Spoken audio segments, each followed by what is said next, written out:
நம்ம பார்க்க போகிறது என்னென்னா நார்மல் பருப்பு கறி, அதாவது கேரளா ஸ்டைல் பருப்பு கறி செய்வது எப்படின்னு சொல்லிட்டு பார்க்கலாம். அதாவது பருப்பு கறின்னு சொல்லும்போது நம்ம அந்த கேரளா சாதத்துக்கு வச்சு சாப்பிட்டா, மதியானம் லஞ்சுக்கு வச்சு சாப்பிட்டா செம்ம சூப்பராக அருமையாக இருக்கும். இந்த மாதிரி ஒரு டிஷ்ஷு நம்ம அதிகமாக செய்ய மாட்டோம். பட் ரொம்ப ஈஸி, ரொம்ப சிம்பிள். ஈஸியாக ஒரு 10 to 15 மினிட்ஸில் ஒரு கேரளா ஸ்டைல் கறி, இது பருப்பு கறி ரெசிபி பண்ணுறது எப்படின்னு சொல்லிட்டு பார்க்கலாம்.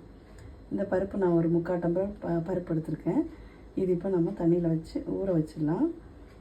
ஒரு 10 to 15 மினிட்ஸ் ஊற வச்சிடலாம். அதுக்கப்புறம் கண்டினியூ பண்ணிக்கலாம். எப்படி பண்ணுறோன்றது, என்னென்ன ஐட்டம்ஸ் சேர்க்கணும் அப்படின்றதும் ஃபாலோ பண்ணிக்கலாம்.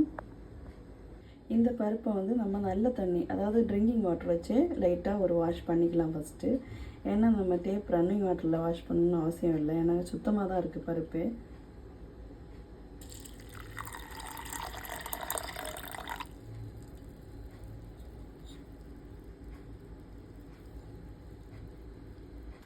நான் சுத்தமாக அலசிடுறேன். நல்ல தண்ணியிலே தான் அலசிட்டுருக்கேன் இப்போது.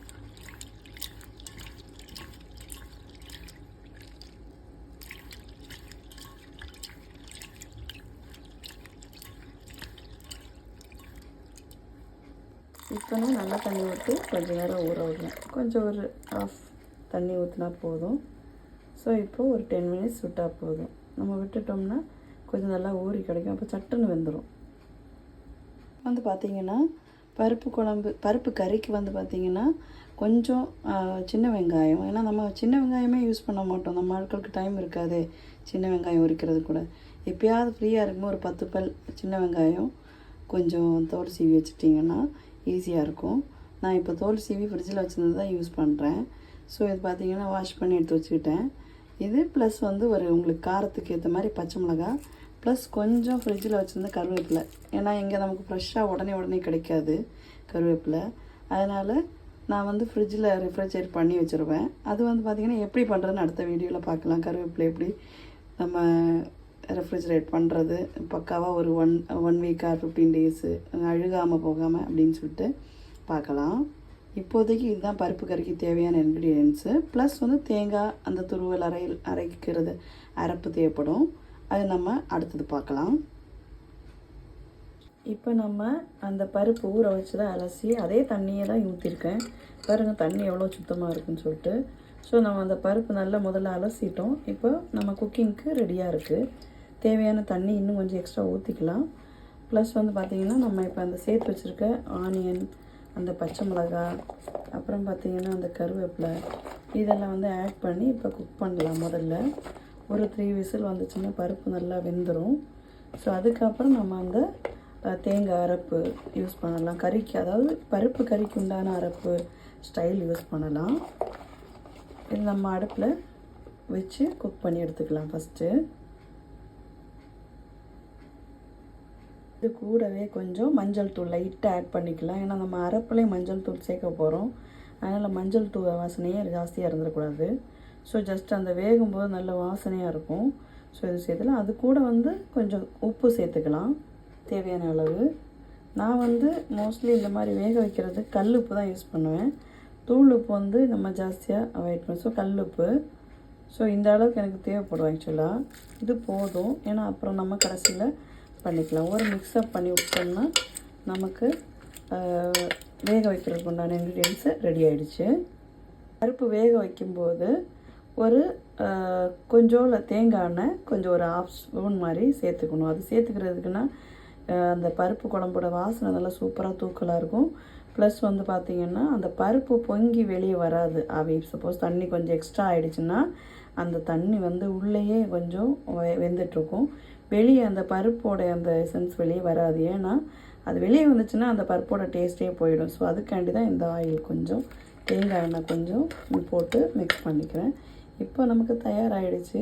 அடுப்பில் வச்சு வேக வச்சு எடுக்க வேண்டியதான் பருப்பு ஃபஸ்ட்டு. இப்போ நான் தேங்காய் துருவல் எடுத்து வச்சுருக்கேன் மிக்சியில் அரைப்புக்காண்டி.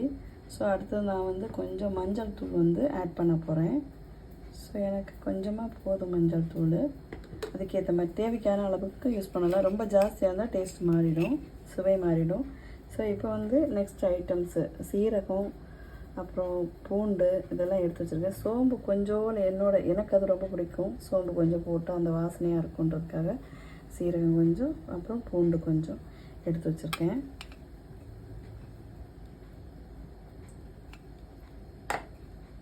இதில் கொட்டி நம்ம நல்லா அரைச்சி எடுத்துக்கலாம். அது கூடவே கொஞ்சம் ஒரு 2 பச்சை மிளகா ஆட் பண்ணிக்கணும். சிவப்பு கலர் மிளகா யூஸ் பண்ணக்கூடாது, சில்லி பவுடர் யூஸ் பண்ணக்கூடாது, டோட்டல் டேஸ்ட்டே மாறிடும். ஸோ பச்சை மிளகாய் இப்போ சேர்த்துக்கலாம். இப்போது பச்சை மிளகாய் சின்னது 2, ஏற்கனவே நம்ம 2 3 யூஸ் பண்ணிட்டோம். இது வந்து சின்ன பச்சை மிளகா, ரொம்ப காரம் இல்லை, அதனால் நான் வந்து இதில் 2 சேர்க்குறேன். அதில் 3 மொத்தம் 5 பச்சை மிளகாய் சேர்த்துக்கிட்டேன். அதுவே போதும், ரொம்ப காரம்லாம் இருக்காது, மைல்டான காரம் தான் இருக்கும். குழந்தைங்க ரொம்ப விரும்பி சாப்பிடுவாங்க, டிஃபனுக்கும் சரி லஞ்சுக்கும் சரி. இப்போ நம்ம இதை அரைக்கலாம். கொஞ்சோல தண்ணி ஊற்றி நம்ம மிக்சிங்கில் அரைக்க போகிறோம். கொஞ்சோல ஊற்றினா போதும், ரொம்ப அரைச்சோம்னா ரொம்ப நல்லா அரையாது. ஓகே, இப்போ அரைப்பு ரெடி ஆகிடுச்சு. பாருங்கள், நல்ல மஞ்சள் கலரில் இருக்குது ஆக்சுவலாக. ஸோ இந்த இதே போதும். நம்ம இப்போ வேவிச்சு எடுக்கும்போது சூப்பராக இருக்கும். அடுத்தது நம்ம தாளிப்பு பருப்பு வெந்தோடனே பார்க்கலாம். ஆவி பறக்க பருப்பு ரெடி, நல்லா சூப்பராக வெந்திருக்கு. பாருங்கள், நல்லா சூப்பராக வெந்துருச்சு பருப்பு. இந்த சின்ன வெங்காயம் கருவேப்பிலை சேர்ந்து நல்லா சூப்பராக வந்துருக்கு. செம்ம வாசனையாக இருக்குது வேறு. நம்ம இப்போ அந்த தேங்காய் அரைச்சி வச்சுருக்கிறது அரைப்பு யூஸ் பண்ண போகிறேன். நான் இப்போ தண்ணி ஆட் பண்ணிட்டேன். ஸோ ரொம்ப கெட்டியாக இருக்கக்கூடாது. ஆக்சுவலி பருப்பு கறிக்கு பார்த்திங்கன்னா கொஞ்சம் தண்ணியாக இருக்கணும். ஏன்னா இந்த பருப்பு இன்னும் கொஞ்சம் வேக வைக்கணும். வேக வச்சிட்டோம்னு தாளித்து ஊற்றி பரிமாறலாம், சூப்பராக இருக்கும்.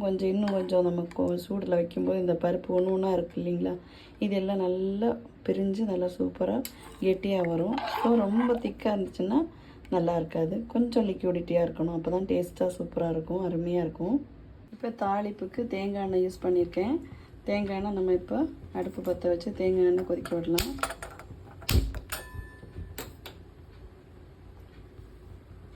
தேங்காய் எண்ணெய் நல்லா சுட்டுருச்சு. ஸோ கடுகு போட்டேன். கூடவே சின்ன வெங்காயம் ஆட் பண்ணிக்கலாம்.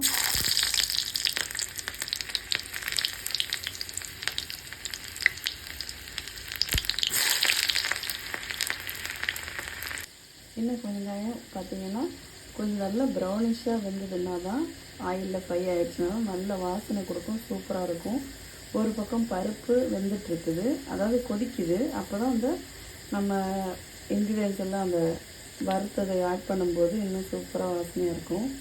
ஃபைனலாக கொஞ்சம் கருவேப்பிலை ஆட் பண்ணி அவ்வளோதான், தாளிப்பு ரெடி ஆகிடுச்சு. ஸோ நம்ம இப்போ பருப்பு குழம்புல ஊற்றிடலாம். பாருங்கள், ஒரு பக்கம் தேங்காய் துருவல் அரைச்ச குழம்பு வந்து ஆட் பண்ணி நல்லா கொதிச்சிட்ருக்கு. பாருங்கள், நல்லா வெந்துடுச்சு. ஸோ இப்போ தாளிப்பு யூஸ் பண்ணோன்னா நல்லா சூப்பராக வாசனையாக பருப்பு கறி ரெடி. நான் இந்த தாளிப்பு வந்து இதில் யூஸ் பண்ண போகிறேன்.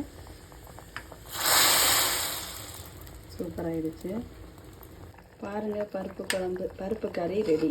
பருப்பு குழம்புன்னு வருது, நம்ம தமிழில் குழம்பு சொல்லுவோம், கேரளா ஸ்டைலில் பருப்பு கறின்னு சொல்லுவாங்க. ஸோ பார்க்குறதுக்கு எவ்வளோ அருமையாக பாருங்கள், எல்லோ கலர் ப்ளஸ் வந்து சின்ன வெங்காயத்தோடு சேர்ந்து நம்ம சாப்பிட்றது ரொம்ப சூப்பராக இருக்கும். வாசனை இப்போவே தூக்கலாக இருக்குது, இப்போயே சாப்பிட்றதுக்கு ரெடி. ஸோ மதியானம் லஞ்சுக்கு சரி, சைடிஷ்ஷு தோசை இட்லி இந்த மாதிரினாலும் சூப்பராக இருக்கும், செம அருமையாக இருக்கும். குழந்தைங்கள்லாம் விரும்பி சாப்பிடுவாங்க, ஒரு வாய் எக்ஸ்ட்ரா சாப்பிடுவாங்க. இதுதான் இதோட ரகசியம் ஆக்சுவலி. இப்போ பாருங்கள், பருப்பு குழம்பு செம சுவையாக ரெடி ஆகிடுச்சு. ஸோ நம்ம சாப்பிட ஆரம்பிக்கலாம். ட்ரை பண்ணி பாருங்கள் மக்களே, நல்லா ரொம்ப சூப்பராக இருக்கும். நான் இந்த வீடியோ போடுறதுக்குள்ளே இந்த பருப்பு குழம்பு செஞ்சே முடிச்சுட்டேன். செம அருமையாக இருக்கும், சூப்பர். சாப்பிடுங்க, விரும்பி சாப்பிடுங்க. நன்றி.